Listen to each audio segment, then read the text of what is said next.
and then it was torn down. Hello, Jeremy. Hello, Vic and Gordon and Donnie.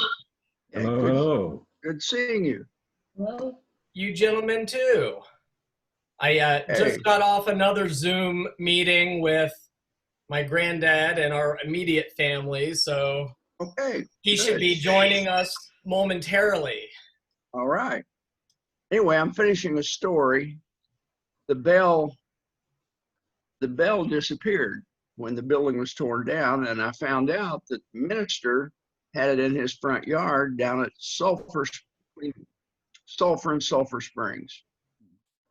And anyway, I put a call into him. He said, I've sold it. I sold it to someone in Paoli. I don't know who it was. I don't know where it went. It's been 2 or 3 years before. That would have been kind of neat to have saved that bell. Yes, it would. Yeah.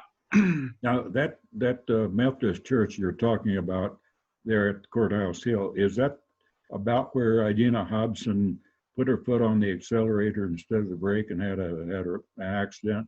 Oh, that was up on the little road going up to my house. You got over in the ditch there. Oh, I see. For that.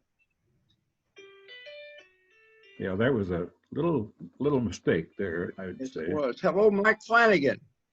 hey, Michael Pale. how are you doing? Doing okay, Michael. Good seeing you again. Vic Megenity. Meganetti, yeah, that's close. Victor Megenetti. I've been called other names too. That's a good one. Well, and it looks like Uncle John is on, although we can't see you, Uncle John. Can you hear us? Yeah, well, I can hear you, but why is my video not on there? You didn't, I don't know. You might have to enable your video.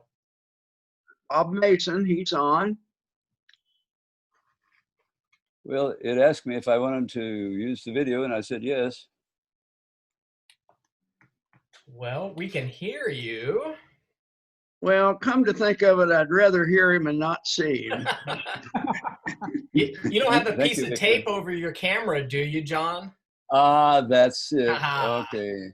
It was Oh, there you are, John. It was Hello, a manual user error. He's still got his beard, I see. Well, of course. Has he been saying that to you for like 40 years at least, Uncle John? He's jealous. Well, Granddad had a mustache for a long time, and remember you used to have a mustache, Granddad? I do. I remember that. Yeah. Yeah, Mike has the hair, and I have the beard. So we've got Gordon, Donnie, Vic, John, Mike, and Bob. Sorry, I missed. Yeah. My brother Mark said he When you would. say Bob, you're talking about Bob Mason. Yes. Robert Mason. Never Bob. It was always Robert Mason. Robert. But if his screen shows Bob now, we better call him what he wants to be called, or otherwise people might call you something you don't want to be called, Granddad. I got my name changed when I moved to Harrison County. There wasn't any Roberts in our class or Bobs. Were there multiple? What year were you in English until? I'm trying to remember. Second grade, third grade? No, freshman high school. Oh, okay. I went freshman year in high school English. What year did you graduate, Bob? Robert? 53. 53. That was a bad year.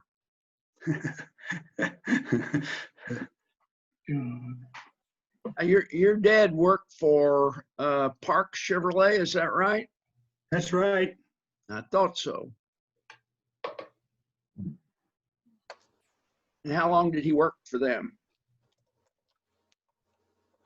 He started 48, I think it was, and He retired in 74, so.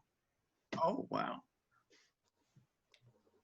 Now, I've got a picture of downtown English, and I'm going to hold it up and see if you can see it okay, and see if you can recognize.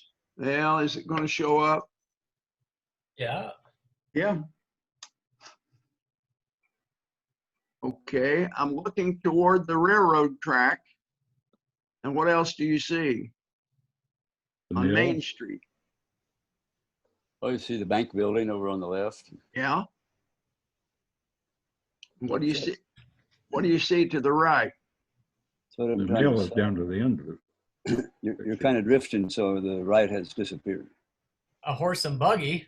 A horse and wagon or a horse and buggy, yeah. And the cars appear to be 1930s, maybe. Probably true, yeah. Could be,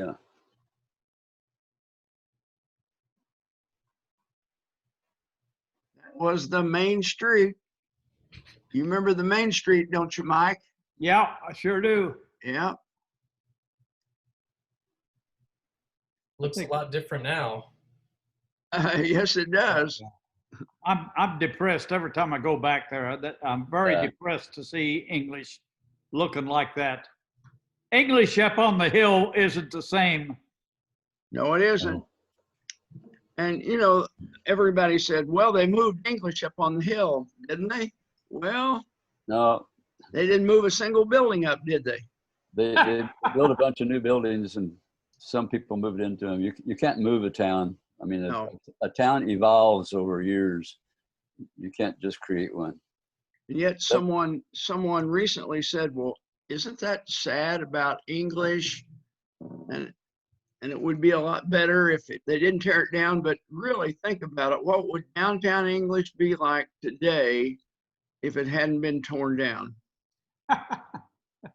Yeah, Have you been through downtown Marengo?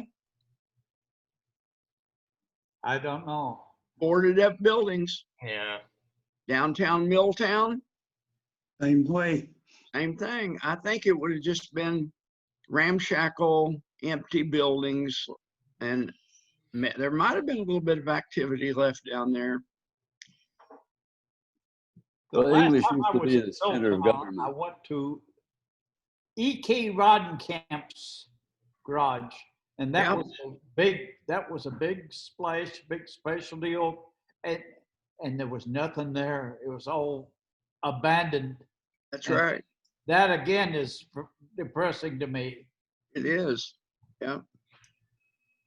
They used to say the cars were okay by EK. That's right. Okay by EK. Yeah.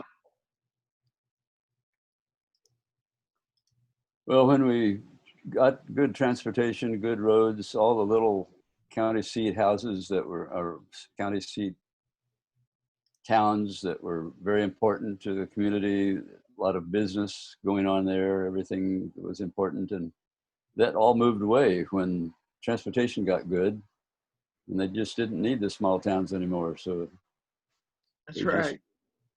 they just went to waste. Walmart came along, and that meant the end of a lot of business districts, downtown business districts in small towns. Right. Well, now, In- how about Paola and Orleans? I mean, how are they doing? Ella's, I think, hanging in there, isn't it? They've got a Walmart north of town, but I think it's hanging in there. By the way, that's the oldest remaining courthouse still in operation in Indiana, like 1856, I believe it is. Where Paola? Yeah, Paola. I didn't know that. Yep, it's the oldest courthouse in Indiana. Huh. English, Indiana has, I think, the newest courthouse in Indiana. Yeah, that could be.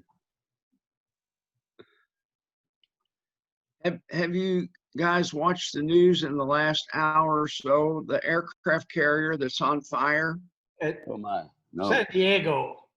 San Diego, the Yeah. I don't Bonhomme, I don't think it's- Richard. It's I don't not think it's a carrier. Oh, it isn't? No, this one I think is a landing ship dock, Okay. but it's the same name. Oh, okay. The carrier is that too, but this one is the LHD. Okay. It was a lot of smoke pouring out of it a half hour ago. No one died, few injuries. Apparently there was an explosion. That's what I heard. Apparently, yeah. It's sad. Yes, it is. They do have shore-based fire participating with them though, to fight the fire. San Diego came out. I'm gonna go check with my guest who is a Marine lieutenant. He'll be interested in that. I'll be back. Okay. All right. Vic, when we were talking about English, when English was at its best, it was still a bedroom community for New Albany, Jeffersonville, and that kind of thing. People were driving for jobs way back when. Absolutely. Yeah. And they even drove up to Traveler in Orleans. Remember that? That's right. Yeah. Gunnison Home and New Albany, Travelers, big factories over in Louisville, International Harvester, Colgate in Jeffersonville. Yeah. And if you look at all of Crawford County today, there's one factory in Crawford County. John's making a lot of noise. John, you got a sore throat, John? Charlie Willems used to tell me he owned the tallest smokestack in English. And that's Really? all that's left of the factory, just a smokestack. Oh, I think there was some arson going on back in the day. Some of those little factories were burned down for, that was the scuttlebutt on the street. Yeah. In Detroit, they call that Jewish lightning. But the one factory in Crawford County is Jasper Rebuilt Engines over at Leavenworth. And that's the only one. Then we got sawmills, quarries, few farmers. Another thing. Yeah. Another thing about Crawford County, it doesn't have any stoplights. That's a good thing, isn't it? No stoplights in Crawford County. That's right. And I think I've read where it's got the most senior citizens of any county in the state, the poorest county in the state.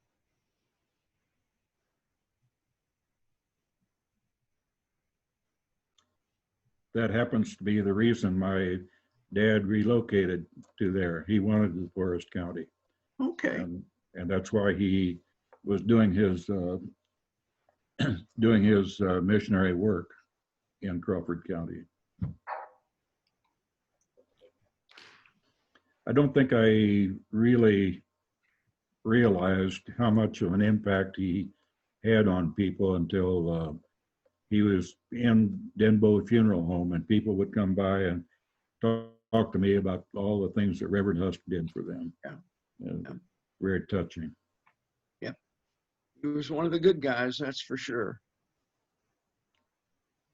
Do any of you have relatives in Denbo Cemetery? Oh, we have many.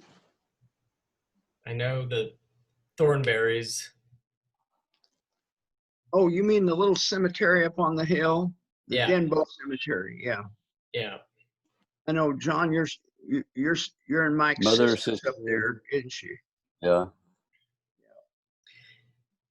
Yeah, that's an example where the maintenance has just fallen to people out of the goodness of their own heart.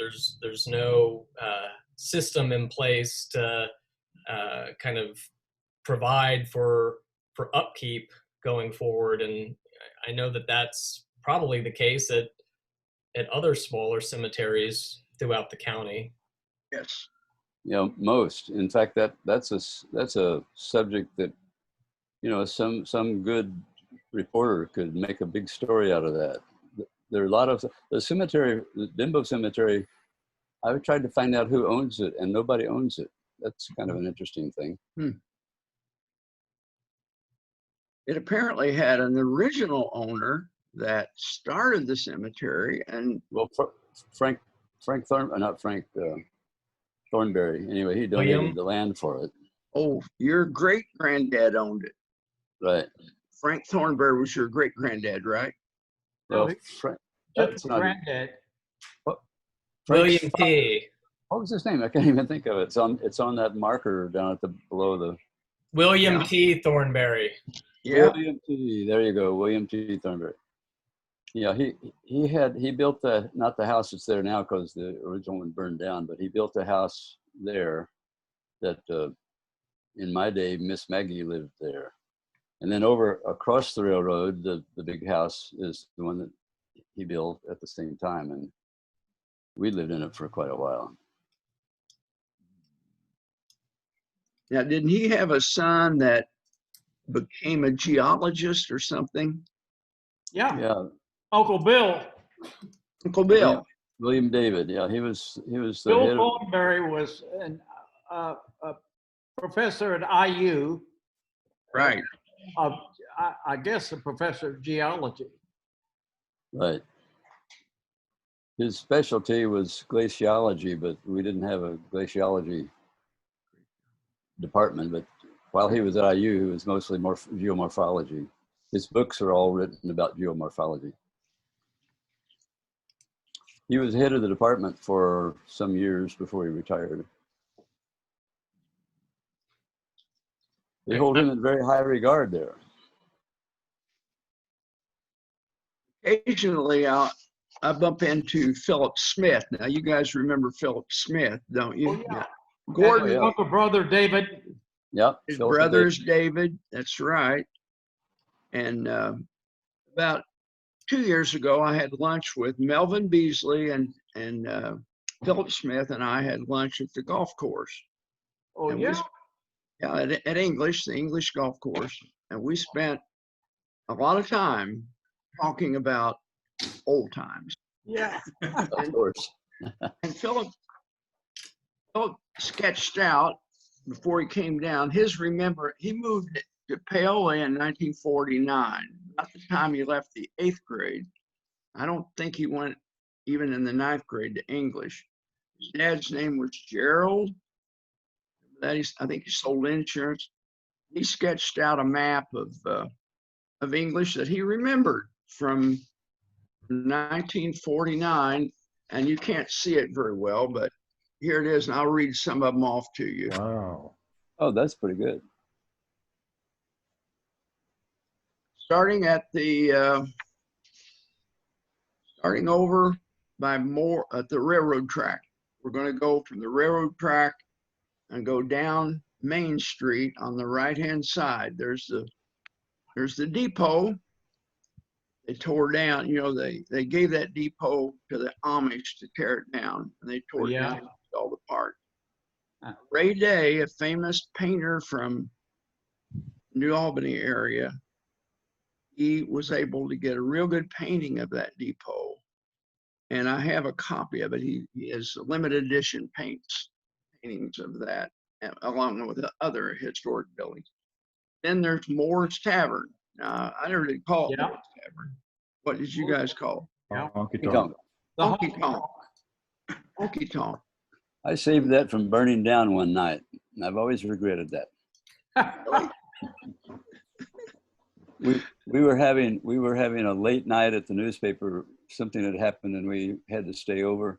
And I had done a run and I was waiting for them to change to the next. Were you there when that happened, Mike? Don't remember. Anyway, I was outside. It was a summer night. I was outside and reposing on the sidewalk there, leaning up against the building. And I looked over there and I saw the smoke pouring out from, it was like 2, 3 in the morning. Smoke was just pouring out from the bar part down there. So I gave the call and they called the fire department. And I rushed over there and went upstairs and banged on the door. Finally woke people up because a lot of people lived up there. That would have been a pretty bad thing. So they came out. Fire department came, went and put it out. The refrigerator downstairs had shorted out and it was on fire under the bar. So that's the story about that. And then what's his name? Shoot, who was the owner of that? Oh, his girlfriend was Tyler. Yeah, Joe Tyler's mom. Joe Tyler's mom. Yeah, I can't think of his name, but anyway, he came by and gave me $10. We did. Yeah, I thought that was a lot of money back then too. I guess it was. We always thought he was kind of rich anyway. Now, maybe according to English Indiana standards, he was. I'm not sure. Yeah, he was well off. Yeah. Well, Granddad, who owned the honky tonk? Huh? Who owned the honky tonk in English? I don't remember. Moore, it was Moore's restaurant, wasn't it? Yeah, but that Moore wasn't his Tavern. name though. Anyway, I've heard stories about that fire, John. The volunteer fire department went in there, and after they got the fire put out, they helped themselves to some of the drinks behind the bar. I've heard that story, and that's probably true. Yeah, it is true. Then if you go across Camp Fort Creek, there's Duggan's Meat Market. Yeah. Remember Duggan's Meat Market? Well, now you've skipped way down. Well, this is Philip Smith's map. What's next after the honky tonk? Well, you cross the stream, and then it's the newspaper. There was a building there that used to be Max's Meat Market. Okay. That Granddad bought. It was on the East 5th Street, and when they closed up, Granddad bought it and moved it up there and used it for an annex where they stored their Okay. supplies, I remember paper and that. stuff like that. Then he's got the English Publishing. Right. Then the next building, Claude Brown's Restaurant. Remember Claude? Well, now, next.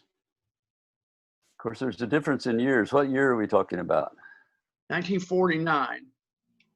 49. Grinder's Jewelry was next there, but he may not have moved in there yet.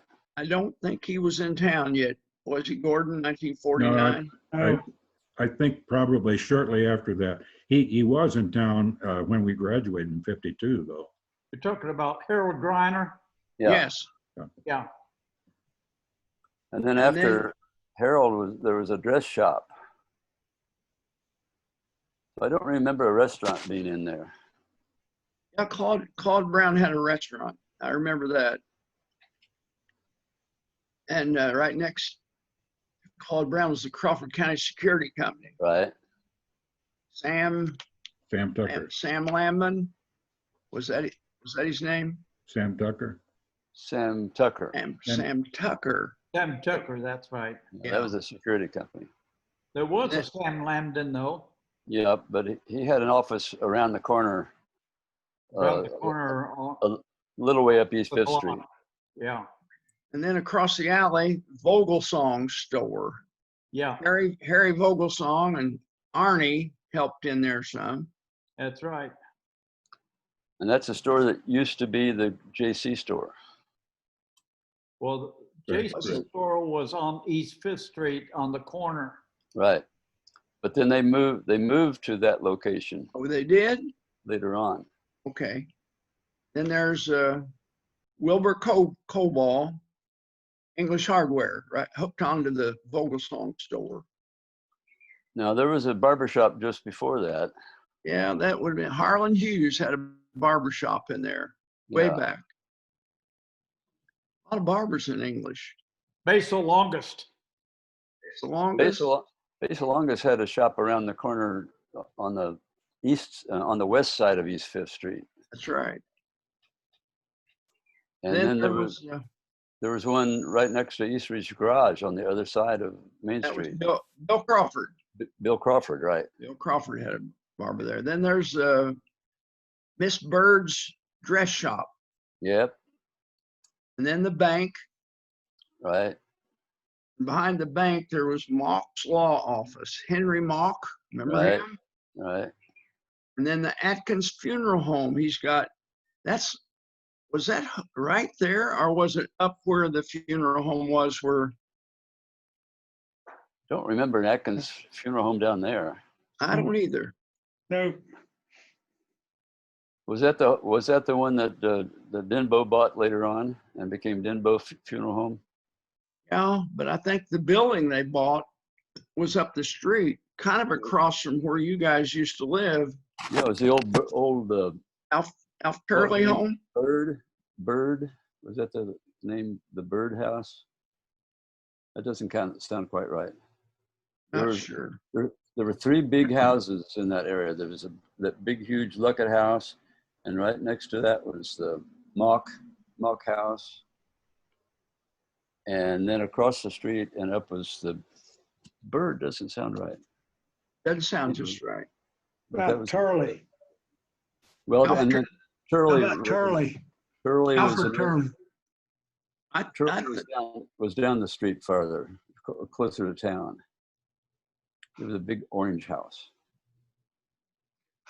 Then the JC store is right across from the bank building. That was on the corner, as Mike said a few minutes ago. Right. Then if we go across the street, we got the community building up further up on the left, and then the fire department. Remember where the fire department was? Right. Yes. Yeah. Right across the little street from the community building. I slept on that fire truck one night because I was too tired to walk home. Oh, Really? my. Then we got Austin Shoe Repair on that little street. That's Main Street going back toward downtown. Austin Shoe Repair. Right? Willie Austin. Willie Austin, and there's a beauty Little shop. Willie. A beauty shop there he's got. I remember the beauty shop. Madeline's beauty shop, I think. Madeline, right. Madeline, I forget her last name. Then we go on down to the corner, big old stone building. Remember all these, don't you, Jeremy? I remember a few. It's Con Store. He's got Con Store in the old stone building on the corner, catty corner from the bank. Con store. Then across the street is Bill Patton, Yeah. Oh, Bill Patton. for Bill Patton's drugstore, right on the corner. That's where we bought all our school I books remember every year. When school started, you go past Bill Patton's store and he'd have tables in there all piled up with all the textbooks that we were supposed to buy. That also is the place where Cockleburr Eastridge used to have hearings for people on their driver's license. He would buy them a Coke and give them some cheese and have a hearing. Is that right? And I'm saying that for a friend. Vic froze up there. I don't know if you can see us or hear us, Vic, but you're frozen and we cannot hear you at the moment. Well, you guys are going to have to pick up where he left off then without the benefit of the map. Well, we could go on up the street past Patton's. What was after Patton's? About the Green Lantern Oh, Tavern. the Green Lantern. That's right. There was a dentist office in there too. A little farther up. Yeah. Yep. Yeah, Frakes dentist. Breaks. But the Green Lantern, and past the Green Lantern was a doorway to the stairway that led up to the. Masonic Hall. Lodge. Yeah, right. Yep. The high school's first basketball court. And past that was The cafe.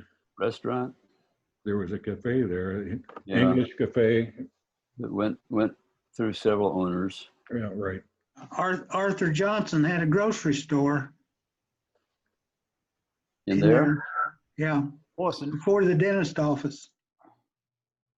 Doc Leeser, didn't he own the Doc and Cecil Leeser owned a restaurant there?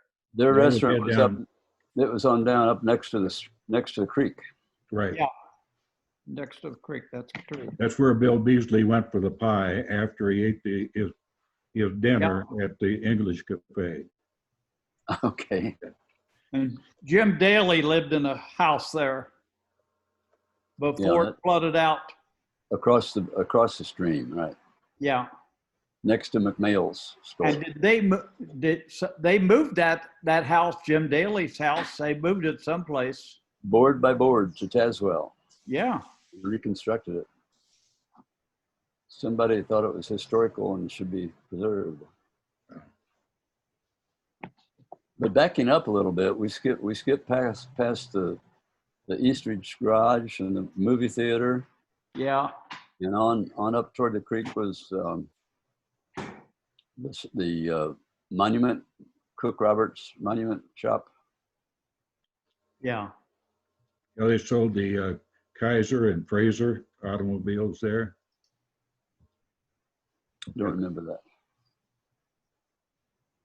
Kaiser and Fraser. Yeah. I remember that.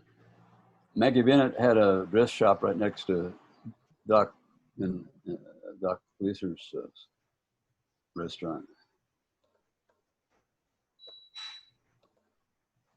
And the story I tell about Maggie, and I mentioned that before, didn't I? Where she was an avid mushroom collector. Have I mentioned that story on this group? She'd collect mushrooms, and once in a while she'd get a great big one and walk across the street and show it to Martha Jane, and we'd have a little comment in the paper about the mushroom. I remember one time Dad asked her, "How do you tell the poison ones?" And here's a lady who has collected them all her life. And she turned to him and said, "Oh, are there poison ones?" Apparently not too many.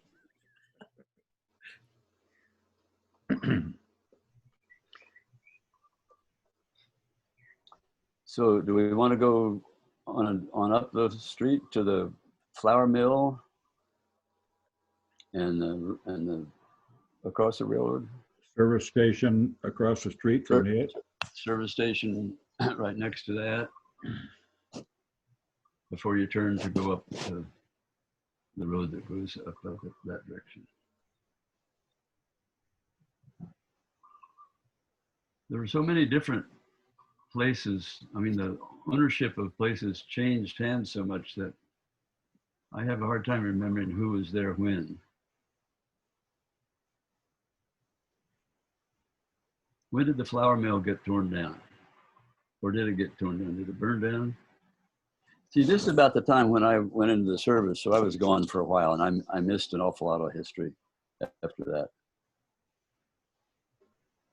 I'd come back to town, I'd find things that had changed, but I didn't know just what order they'd changed in.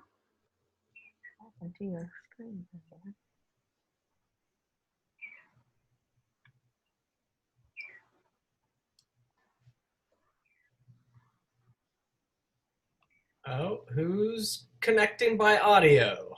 Someone's joining us. Oh, Vic's back. Looks like you're on a cell phone now. Hi, Jeremy. I'm still here, Granddad. How are you doing? Vic is joining us again. He dropped off before, but looks like he's connecting from a cell phone. We can see you, and you're connected to audio now. Okay. Could you, Michael, can you hear me? Yes. Is that Okay. Victor? This is Vic. Victor This is Megenity? Vic. I got shut out somehow. Gordon, can you? But you can't see me, can you? You just from their nose up. We can see Gordon. Okay. I'm using my smartphone. The laptop went blank. Oh, yeah. Yeah. Well, I see Donnie's name there, so he's going to be joining us sometime, I hope. I guess Donnie's still on, but we lost the video, so we can't see Donnie. Close here. They're still connected.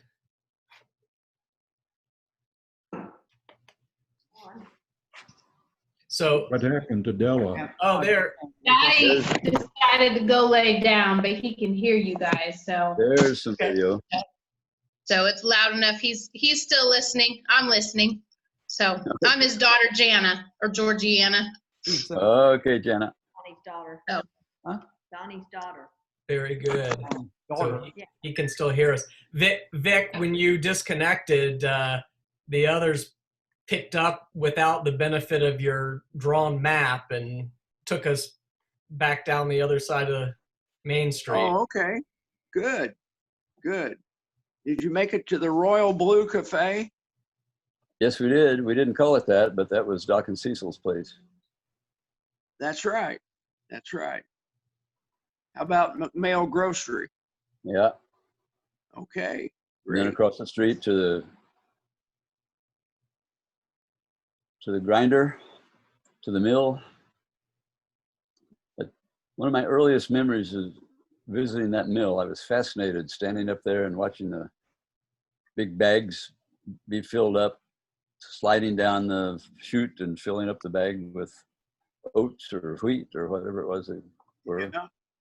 And then they took me around to the back where they had the generator, great big one lunger that generated electricity for the mill. Wow. That mill is still there, and I just wonder if the equipment is still inside the building. That's a good question.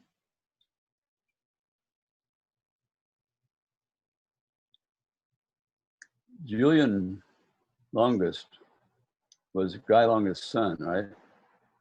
That's Right. correct. Yeah. And they ran the mill. Now Julian was kind of a polymath with respect to electricity and engines and this kind of stuff. He was always taking engines and motors and putting them together and making something good out of them. So I think he might have been the one that was the guide when they showed me that generator. I didn't know him at the time. I was probably 3 years old.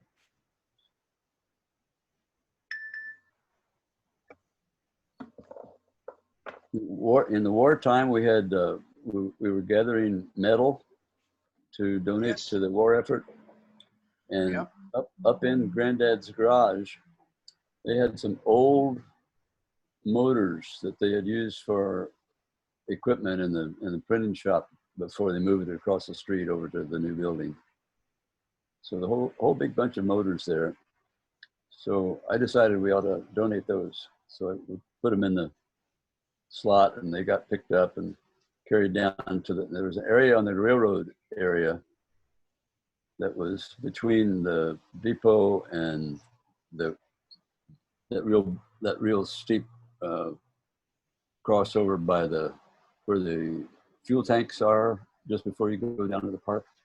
So they had a big area there where they collected all this metal, and those motors were down there, and Julian saw those, and he was appalled that we were giving them away. So somehow he managed to decide it was okay to take them.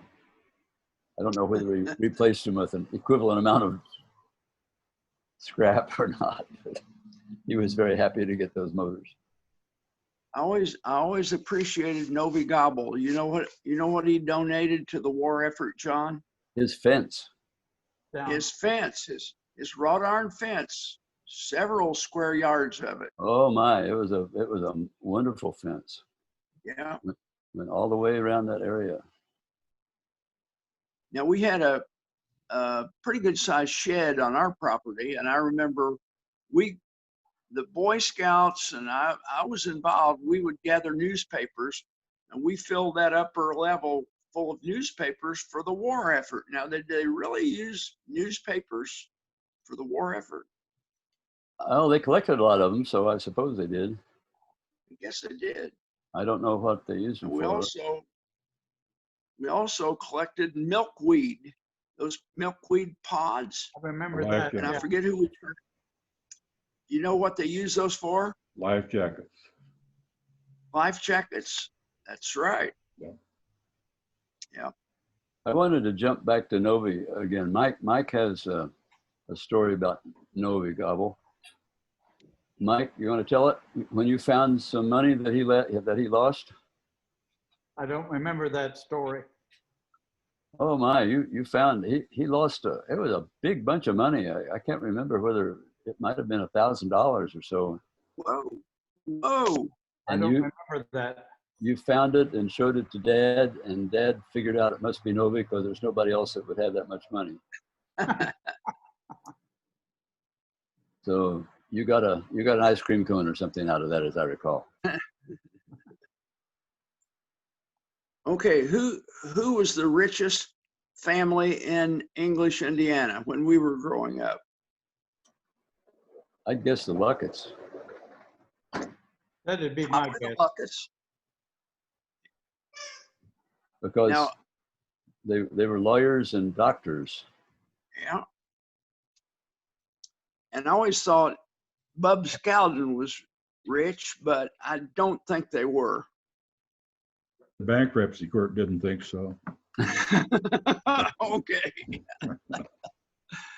I talked to Bub Scowden about a month ago, and he told me the same thing. He said, Vic, people thought we were wealthy, but he said, I'll tell you what the story was. He said, my dad bought me things that he couldn't afford, but he was buying me off. I said, buying you off? What for? He said, well, he had girlfriends, and my mother knew he had girlfriends, and he wanted to keep me on his side. Who's this, Ernie Scowden? Yes. Ernie Scowden. He lives in Florida now. Yeah. Well, his father's name was Ernie too, wasn't it? I I think so. don't remember. And he Yeah. lived in, or New Albany? I don't remember. But I know there was a major rupture in that family because when his father passed away, Ernie did not go to the funeral. And that's a major rupture in my mind. Yeah. Oh my.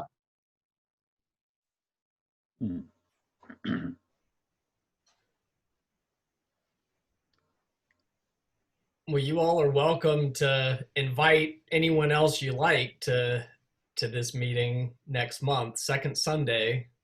It's just a recurring meeting. It's the same link. So if there's anyone you think of, I was thinking that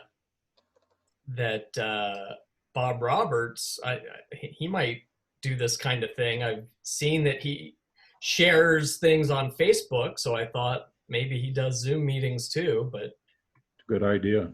Yeah, he'd be a good one. one to join. Yeah. Did you I hear had a from- question that I wanted to ask everybody, and I can't think what it is. Well, let's all give answers and see if it matches your There we question. go. It was some little bit of trivia.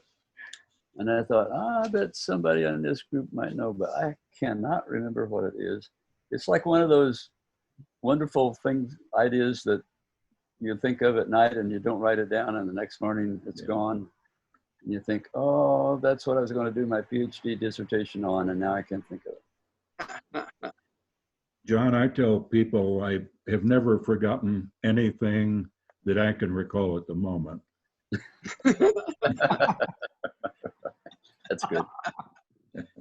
All right. Now, when my grandfather, Lonnie Gillett, would go to get feed at the John Job feed store. Now, you know where that was. John Joe was down on the corner across from Harvey Hashman. You go down past the Gulf Station, a little further down toward the creek, Right. and he had a feed store. Right. And my grandmother always would go with him, and I wondered why. And one day I went with my grandmother and my grandfather, and they bought bags of feed. Now, why? This is a trivia question. Why was my grandmother adamant about going with my grandfather to buy feed? She wanted to pick the material for the feed sack. Yeah. You win the prize, Gordon. Exactly right. Wanted to pick the design on the feed sacks to make shirts and dresses. And when I Right. graduated from high school in 1952, she gave me 2 pairs of undershorts made out of feed sacks. Well, it was just routine for the girls to wear dresses that were made out of feed sacks. That wasn't a shame of any kind. That was No. just routine. Do you remember Sally Steinkamp? Yeah. Absolutely. Her dad owned the movie theater, Right. in the second grade, I had my one pair of shoes that I'd get every year for school, and the sole came loose. It was flapping in the breeze. And she pointed and laughed and made a big deal out of it. And I still want to get even with her. The Steinkamps lived up on the corner toward the school. Schoolhouse, that's right. That's right. Across from the school. Yeah. The house that the Faulkners lived in later on. Yeah, And that's then- right. And after that, Temp Parr lived there for a while. I think Yeah, that's that's about that. past my time. I don't know.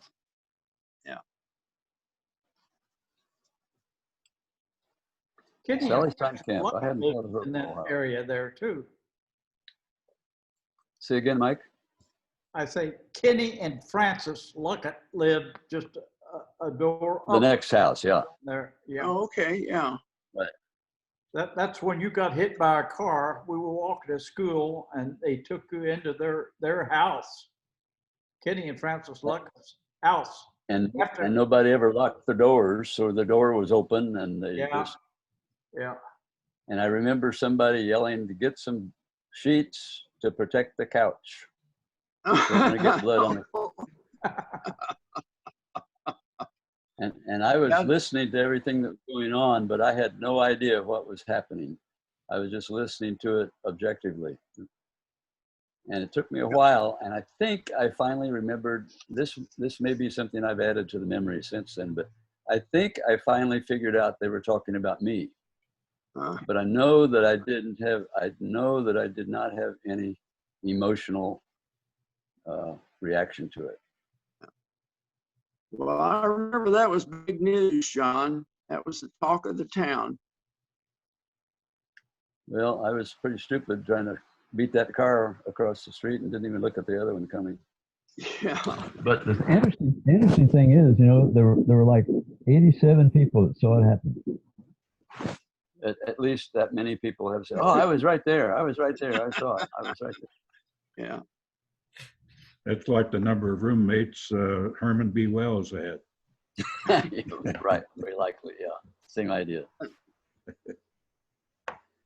And poor Mike, I have felt guilty about that for years because that was so hard on him to see that happen, and then nobody paid attention to him. Huh. Well, obviously, there should have been a crossing guard right there. I think years later, or maybe they- right after you got hit, they had a crossing guard there. Well, my mother was president of the school board, so they had a meeting right away and did something about it. Uh-huh. Yeah, I remember your mother. Your mother was one of those good ladies for sure. Now, John, was your dad in the submarine corps during World War II? That's Yes. right. He served on the USS Sturgeon, and then later on, he was put onto the crew of a captured German submarine. Wow. The, Did he talk very much about that? not a lot. Yeah. When we were in Groton while he was stationed there at New London, he took us out on the base and we got a tour of that German submarine. You remember the address? 58 Benham Park. 59 Benham Park, Groton, 59. Connecticut. 59. What? Sorry. 59. You still remember that, Mike? Yep, I do. Well, I did too, except for the ones digit. 59 Benham Park, right? Yeah. You suppose that's a German submarine that's in the Chicago Museum? Send your cereal boxes off. 505. Yeah, that wasn't. They used it for target practice and sank it Oh, okay. some years later.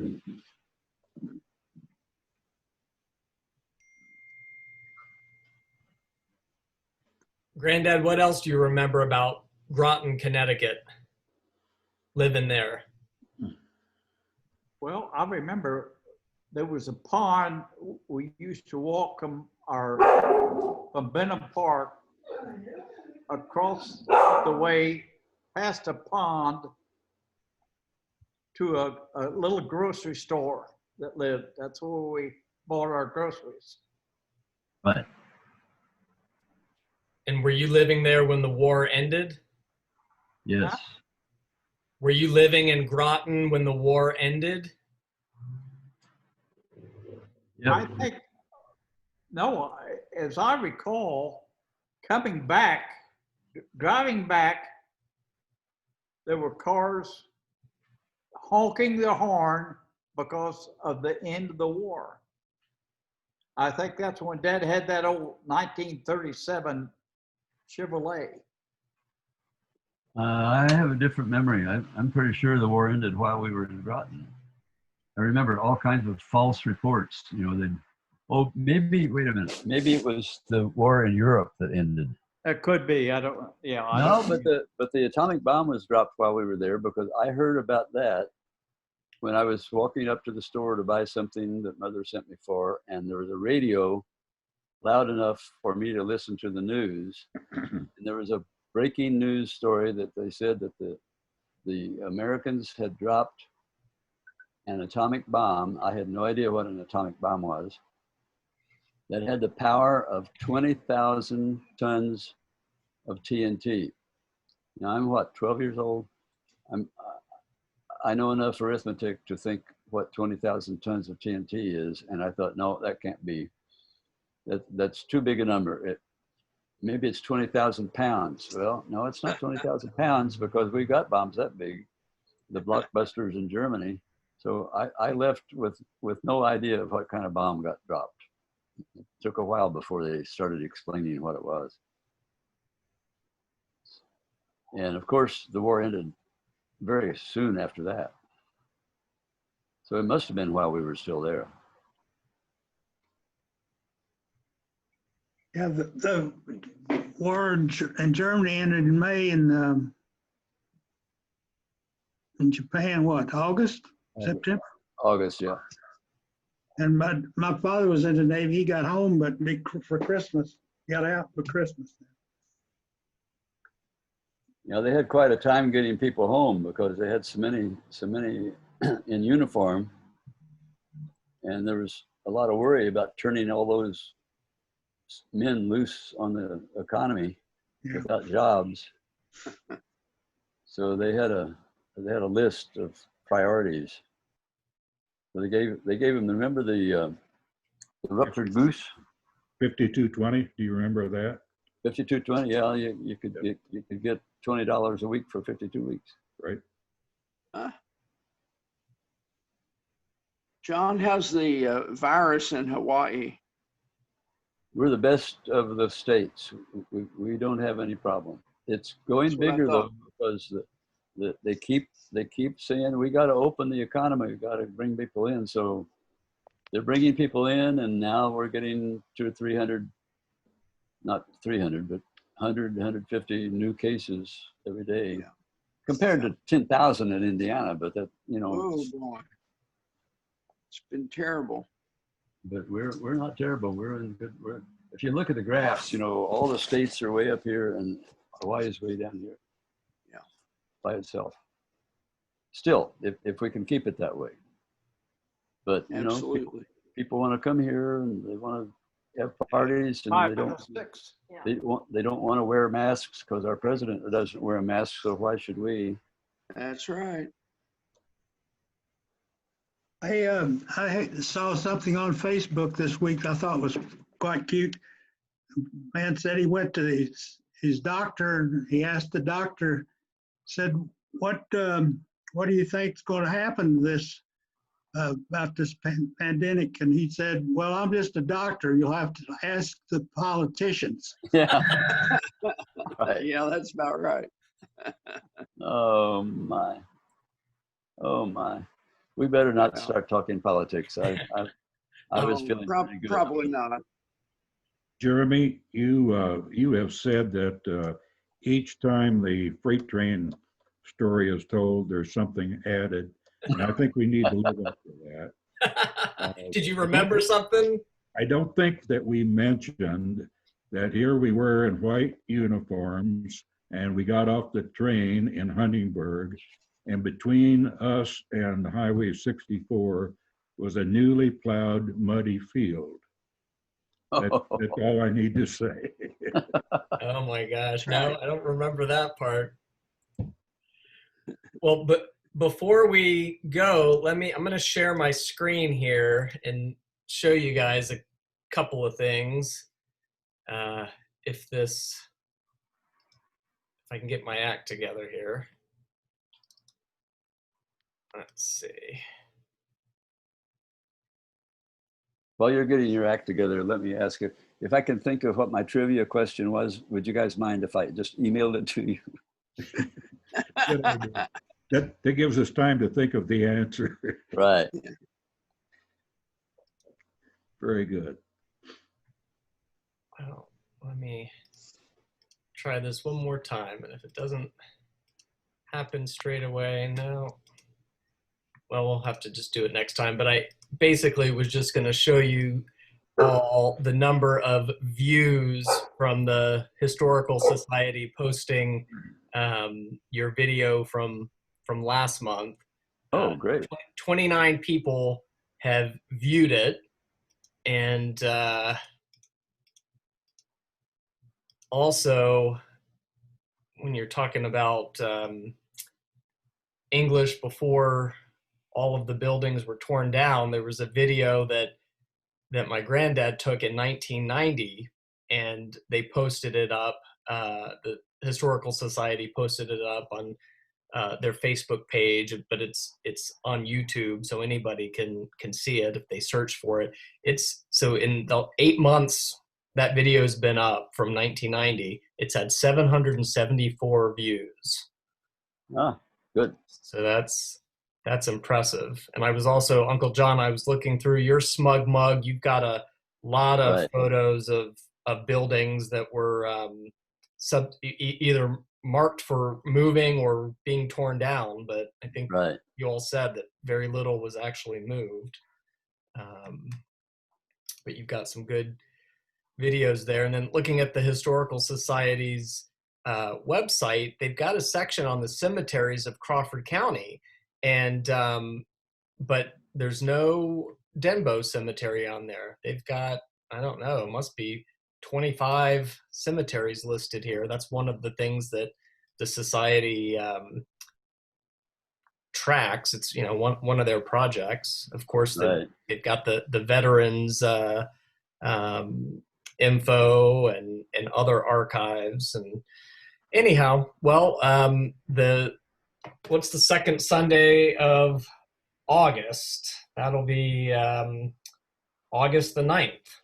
So that'll be the next Zoom meeting. So again, if there's anyone else you want to invite, you just share the link with them. It'll be the same link. I won't necessarily send another email because this one's set up as a recurring meeting. So as long as you Okay, can great. Okay. See y'all then. tabs on it. Okay, good seeing you, John, Mike, Robert, and Right. thanks, Jeremy, for setting it up. Gordon, see you, buddy. Thank you. And Jeremy, did anyone comment on Della's joke? Well, my immediate family has talked about it every time we've communicated since. She sure made an entrance, and I'm sorry she didn't join us this time, but I'm sure she will one of these times. And if I can help guide her through, I'm happy to.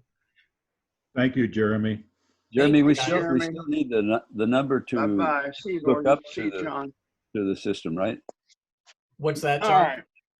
We said we still need that number to click on to join the group next time. Yeah, it's I've this. been getting that. I've been getting that from your email. So if you don't send an email, I'll have to save this one, I guess. Right. Yeah. I mean, I'll probably send a reminder again a day or so in advance, but just so you know, it is the same. It's Yeah. 5 Okay. p.m. Eastern time, second Sunday of the month, and it's the same meeting ID. So, Fine. and Okay. if I don't connect for some reason, you guys can have the meeting without me. It's set up so that the host doesn't actually have to participate. But I like it. I like it. It was very, very interesting. Okay. Bye-bye. See you all then. All right, Bye. everybody. See you later. Bye. Bye Bye to now. the Standifords also.